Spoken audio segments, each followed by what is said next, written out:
Hello बच्चों, class 11th bio में आपका 7 चैप्टर अब कंटिन्यू हो गया है। प्राणियों में संरचनात्मक संगठन, structural organization in the animals. तो जैसे कि स्पष्ट है कि इसमें जीवों की एनाटॉमी बताई गई, ऊपरी स्ट्रक्चर बताया गया, उनका ऊपरी संरचना जो बताई गई है।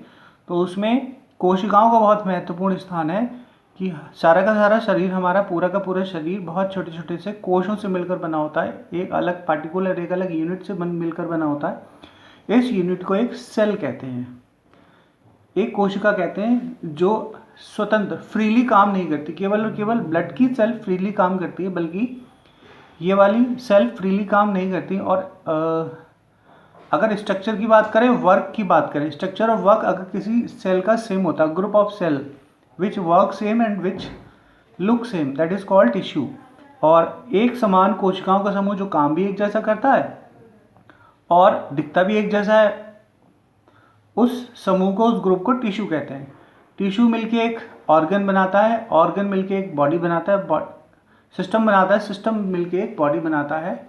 इस तरह से ये इसकी सीरीज बन जाती है। सबसे पहले बच्चों देखेंगे क्या, सेल, फिर टिश्यू, फिर ऑर्गन, फिर सिस्टम और पूरी की पूरी फिर एक बॉडी। तो ये स्ट्रक्चर लगातार काम करता है किसी भी शरीर का, चाहे वो जंतु हो या पौधा।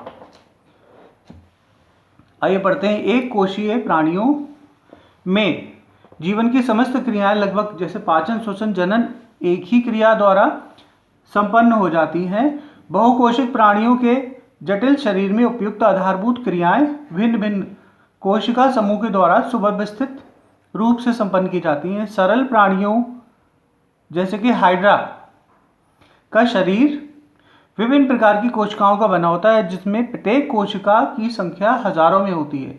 मानव का शरीर अरबों कोशिकाओं का बना हुआ है, जो विविध कार्यों के लिए संपन्न होता है। ये कोशिकाएं शरीर में एक साथ काम करती हैं। बहुकोशिक प्राणियों में समान कोशिकाओं का समूह अंतर कोशिकीय पदार्थ सहित एक विशेष कार्य करता है। कोशिकाओं का ऐसा संगठन या समूह टिश्यू कहलाता है। बच्चों बताया था ना, the group of cell which work same and look same, that is called tissue. एक जैसा दिखना वाला, एक जैसा काम करने वाला कोशिकाओं का समूह।